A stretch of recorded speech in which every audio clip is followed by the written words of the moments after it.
বিসমিল্লাহির রহমানির রহিম।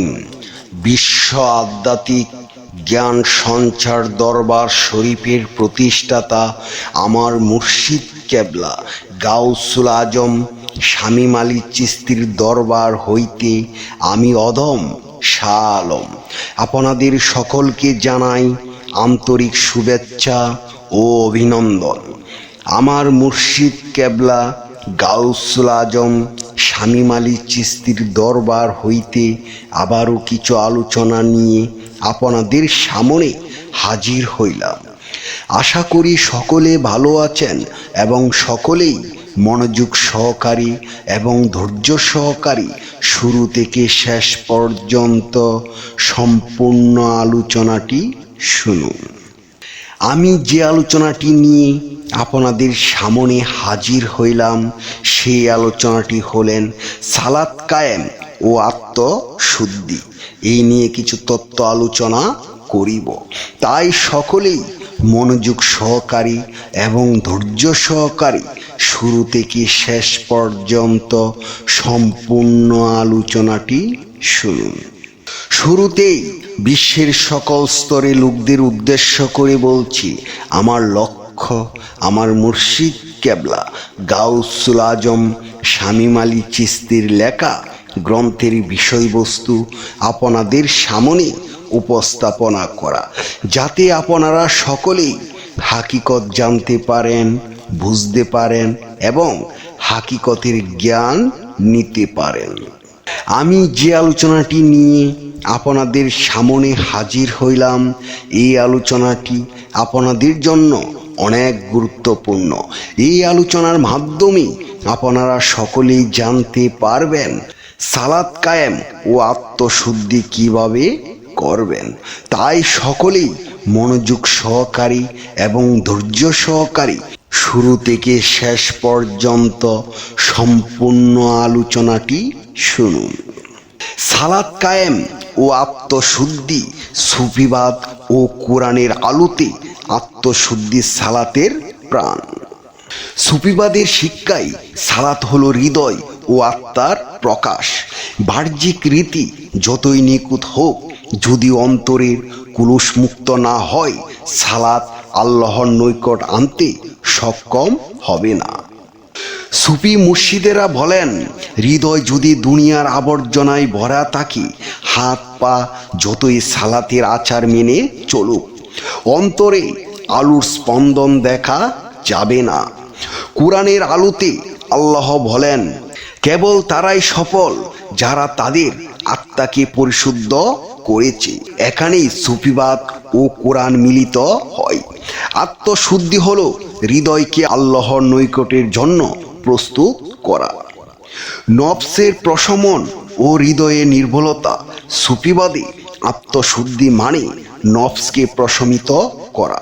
অহংকার, লোভ, কুপ দূর করা হলো নফসের প্রশমন। কোরআনের নির্দেশ, যারা নিজেদের আত্মা শুদ্ধ করে তাদের জন্য শান্তি। সুফিবাদদের ব্যাখ্যা, হৃদয় যখন নির্মূল হয়, সালাত আলোকিত হয়ে অন্তরে প্রবাহিত হয়। আত্মশুদ্ধির উপায়, সুফিবাদ ও কোরআনের দিশায় জিগির ও ধ্যান হৃদয় আল্লাহর নৈকট্যে স্থির করে। সর্বদাই দাইমি সালাতের মাধ্যমে হৃদয়কে প্রশান্ত করা। আত্মসমালোচনা ও নফস নিয়ন্ত্রণ, প্রতিটি অনুভূতি ও চিন্তাকে পরীক্ষা করা। কোরআনের আলো, সাধকরা তাদের অন্তরকে দুনিয়ার আবর্জনা থেকে পরিশুদ্ধ করে। সুফিবাদের ব্যাখ্যায়, প্রতিটি সালাত হলো আত্মশুদ্ধির পরীক্ষা। হৃদয় নির্মূল হলে সালাত আলোর প্রবাহ হয়ে ওঠে। আত্মশুদ্ধি ছাড়া সালাত নিছক আচারের কাজ। সুফিবাদে আত্মশুদ্ধি মানে নফস প্রশমিত করা, হৃদয় আলোকিত করা। কোরআনেও নির্দেশ দেয়, যারা আত্মা পরিশুদ্ধ করে তারাই সফল। এতএব সালাত কায়েম করতে হলে আত্মশুদ্ধি অপরিহার্য, কারণ এটি সালাতকে জীবন্ত করে, নফসকে প্রশমিত করে এবং হৃদয়কে আল্লাহর নৈকট্যে নিয়ে আসে। হে বিশ্ববাসী, আমি সকলের উদ্দেশ্য করে বলছি, আমার উদ্দেশ্য একটাই, আপনাদের সামনে শুধু সত্য প্রকাশ করা। আপনারা সকলে একবার চিন্তা করে দেখেন আপনাদের নামাজ রোজা হচ্ছে কিনা। আমাদের সর্বপ্রথম আত্মাকে পরিশুদ্ধ করতে হবে। যে পর্যন্ত আত্মা পরিশুদ্ধ না করব সে পর্যন্ত আমাদের কোনো নামাজ রোজা কাজে আসবে না। তাই সকলের উদ্দেশ্য করে বলছি, আমাদের সকলের প্রয়োজন আত্মা পরিশুদ্ধ করা। আত্মা পরিশুদ্ধ করার পরেই আমাদের সালাত কায়েম হবে, এর আগে হবে না। তাই আমাদের সকলের উচিত সর্বপ্রথম আত্মা পরিশুদ্ধ করা। কিন্তু এখন প্রশ্ন হলো, আমরা কিভাবে আত্মা পরিশুদ্ধ করব? আমাদের আত্মা পরিশুদ্ধ করতে হলে আত্মা পরিশুদ্ধ হওয়া একজন কামেল মুর্শিদের প্রয়োজন। একমাত্র তিনিই বলতে পারবেন কিভাবে আমরা আত্মা পরিশুদ্ধ করব। আমার আলোচনার সর্বশেষ মূল কথা হলো নিজেকে চেনা জানা। নিজেকে জানা মানে শুধু নাম পেশা বা রূপ জানা নয়, বরং আত্মার উৎস, উদ্দেশ্য ও শেষ গন্তব্যে যাওয়া। যে নিজেকে চিনতে পারলো সে তার রবকে চিনতে পারলো, আর যে রবকে চিনল সে প্রকৃত মুক্তি ও শান্তি লাভ করলো। নিজেকে নিজে চেনা যাবে না, তাই নিজেকে চেনার জন্য একজন চেনা লোক প্রয়োজন, আর সেই চেনা লোকটি হবে একজন কামেল মুর্শিদ। মনে রেখো, তুমি হাজার হাজার বই পাঠ করে মহাপণ্ডিত হয়েছ, অথচ তুমি কখনো তোমার নিজ দেহকে পাঠ করোনি। তুমি বহুবার ঈশ্বরকে পাওয়ার জন্য মন্দিরে, মসজিদে ও গির্জায় দৌড়িয়েছ, অথচ তুমি কখনো নিজের হৃদয়ের গভীরে তাকিয়ে দেখোনি। মনে রেখো, অপবিত্র আত্মা জমজমের পানি দিয়ে গোসল করলেও পবিত্র হবে না, যতক্ষণ পর্যন্ত কামেল মুর্শিদের কাছে বায়াত গ্রহণ করবে না। মুর্শিদ ব্যতীত পরিশুদ্ধ হবে না তোমার অপবিত্র মন, কারণ পরিশুদ্ধ আত্মা বিনে মিলবে না তোমার স্রষ্টার দর্শন। আকাশ পাতাল খুঁজে কেউ পাইল না মাওলার সন্ধান, কামেল পীরের কাছে গেলে দেখাবে তার আসল স্থান। হে বিশ্ববাসী, আমি সকলের চরণে হাত রেখে বলছি, আমাদের সকলের একজন কামেল মুর্শিদ প্রয়োজন, কারণ একমাত্র এই কামেল মুর্শিদই পারবেন আপনার আমার আত্মা পরিশুদ্ধ করাতে।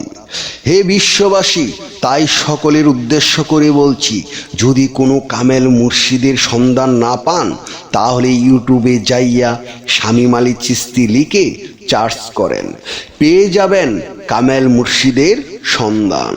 সকলে দেখুন একজন কামেল মুর্শিদের রূপ সুরত কি রকম হয়, সকলে শুনুন একজন কামেল মুর্শিদের কণ্ঠ কথা কি রকম হয়, যাকে দেখলে আপনাদের ভিতরে প্রেম জাগ্রত হবে।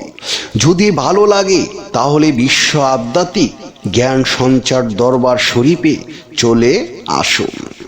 আমি আমার মহান শিক্ষকের শিক্ষা অনুযায়ী যতটুকু শিখেছি, হয়তো কিছুই শিখতে পারি নাই, তারপরও যতটুকু শিখেছি আমার মহান শিক্ষকের কাছ থেকে। আপনাদের সকলের নসিবেও এমন শিক্ষক মহান আল্লাহ তাআলা দান করেন, যার ভিতরে কোনো অহংকার নেই, যার ভিতরে কোনো অহমিকা নেই, যার ভিতরে কোনো হিংসা নেই, ছোট বড় কোনো ভাজ বিচার নেই, সবাইকে সমান তালে ভালোবাসা প্রদান করেন। তিনি আর কেউ নন, তিনি হলেন রূপালী চন্দ্র রূপ লাভ করা আমার মহান পীর কেবলা জান গাউসুল আজম শামীম আলী চিশতি কামেলে মুকামেল। জয় গুরু, জয় সুফিবাদ, জয় পাক পাঞ্জাতন, জয় হোক বিশ্ব মানবতার, সুখী হোক সকল জীব। আমি যে আলোচনাটি আপনাদের সামনে করেছি, এই আলোচনাটি আপনাদের কাছে কতটুকু ভালো লেগেছে? যদি ভালো লেগে থাকে তাহলে আমাদের এই চ্যানেলটি সাবস্ক্রাইব করে দিবেন, সামনে ভালো ভালো আলোচনাগুলো পেয়ে যাবেন। এবং আপনারা সামনে কী ধরনের আলোচনা চান আমাদেরকে কমেন্টে জানাবেন। আমরা চেষ্টা করিব আপনাদের পছন্দ মতো আলোচনা নিয়ে আসতে। আমার এই আলোচনাটি করতে যাইয়া কথা ভাষা ছন্দে যদি কোনো ভুল হয়ে থাকে সকলেই আমাকে ক্ষমা ও সুন্দর দৃষ্টিতে দেখবেন। সকলে আমার জন্য দোয়া করিবেন, আমি যেন আপনাদের সামনে ভালো ভালো আলোচনাগুলো নিয়ে আসতে পারি এবং শোনাইতে পারি। সর্বশেষে সকলের চরণে হাত রেখে একটি কথা বলতে চাই, আল্লাহ গোপনেরও গোপন। সেই গোপনকে পাইতে হলে একজন কামেল মুর্শিদের কাছে যাইয়া বায়াত গ্রহণ করে সেই গোপন ইবাদত ও গোপন সাধনার মাধ্যমে আল্লাহকে লাভ করিতে হইবে। সকলে ভালো থাকবেন, সুস্থ থাকবেন। আল্লাহ হাফিজ।